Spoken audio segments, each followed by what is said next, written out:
नमस्कार मंडळी, आता आपण पाहणार आहोत श्री महालक्ष्मीची प्रतिष्ठापना व विसर्जन पूजा विधी कशी करावी।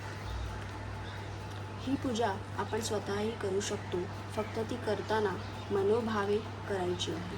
देवीची स्थापना करताना तिचे तोंड पूर्वेकडे किंवा उत्तरेकडे असावे। देवीची स्थापना करण्यापूर्वी घरातील जागा शक्यतो गाईच्या शेणाने सारवून घ्यावी। फरशी असल्यास पाण्याने स्वच्छ पुसून घ्यावी। ज्या ठिकाणी देवीची स्थापना करायची आहे त्या ठिकाणी चौरंग किंवा पाट मांडावा। त्याच्या सभोवती रांगोळी घालावी। थोडे गहू किंवा तांदूळ चौरंगाच्या किंवा पाटाच्या मध्यभागी वर्तुळाकार पसरून ठेवावे।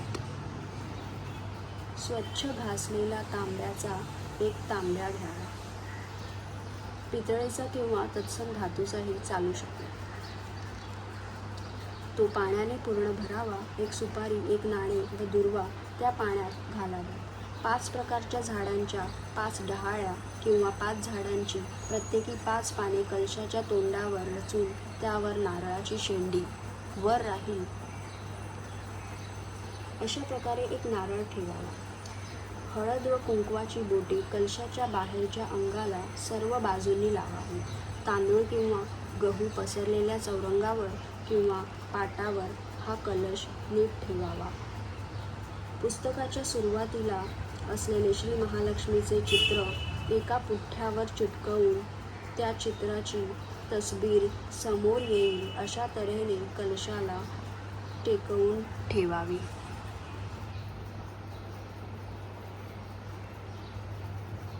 ओम केशवाय नमः, ओम नारायणाय नमः, ओम माधवाय नमः हा मंत्र स्वतःच म्हणून आचमन करावे। पळीने पाणी हातावर घेऊन ओम गोविंदाय नमः असे म्हणून हातातील पाणी ताम्हणात सोडावे। नंतर देवीला स्नान घालावे। हळदी कुंकू पुष्प वाहून देवीपुढे अगरबत्ती ओवाळावी।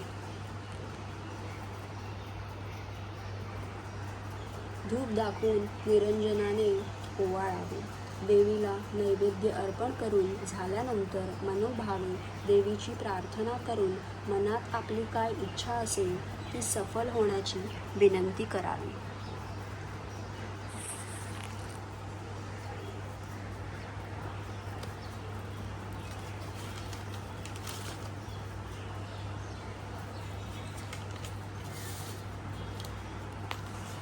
यापुढे देवीच्या चौरंगावर किंवा समोर एक पाट मांडून त्यावर बसून श्री महालक्ष्मी व्रताची कथा वाचावी। नंतर श्री महालक्ष्मी महात्म्य वाचावे।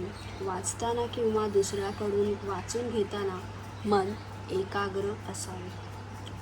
देवीला नैवेद्य अर्पण केल्यानंतर हात जोडून या पोथीत छापलेले श्री महालक्ष्मीला उद्देशून इंद्रदेवाने म्हटलेले नमन अष्टक म्हणावे। हे अष्टक म्हणण्यापूर्वी आपल्या मनात जी काही इच्छा असेल ती देवीला सांगून ती फलद्रूप व्हावी म्हणून देवीला मनोभावे विनंती करावी। मग निरांजन ओवाळून आरती करावी। रात्री महालक्ष्मीची पुन्हा पूजा करावी। एखाद्या गोड पदार्थाचा महानैवेद्य दाखवावा।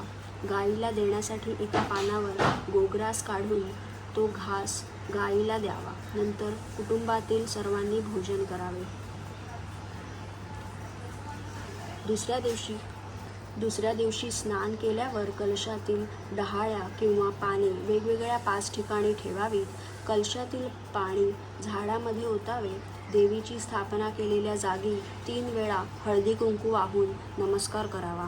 अशा प्रकारे महिन्यातील प्रत्येक गुरुवारी व एकूण 8 गुरुवार होईपर्यंत महालक्ष्मीची पूजा करावी। मार्गशीर्ष महिन्यातल्या पहिल्या गुरुवारपासून येणाऱ्या सर्व गुरुवारी हे व्रत करावे। न चुकता दरवर्षी हे व्रत केल्यास घरात समृद्धी, सुख, आनंद येतो आणि त्या घरावर देवीचा वरदहस्त राहतो। श्री लक्ष्मी देवीने पद्मपुराणात सांगितले आहे की जो माझे व्रत नित्यनेमाने करील तो सदैव सुखी समाधानी राहील। गुरुवार हा श्री दत्तगुरू भक्तांचा उपासना करण्याचा दिवस असल्यानेही ज्याला खूप महत्त्व आहे. तर मंडळी, तुम्हाला हा विधी आणि महालक्ष्मीची प्रतिष्ठापना आवडली असेल तर या व्हिडिओला लाईक करा, शेअर करा आणि आपल्या चॅनलला सबस्क्राईब करा. आपण अजून बरेच व्हिडिओ अशा विधी परंपरा यावर घेऊन येऊ. तोपर्यंत नमस्कार.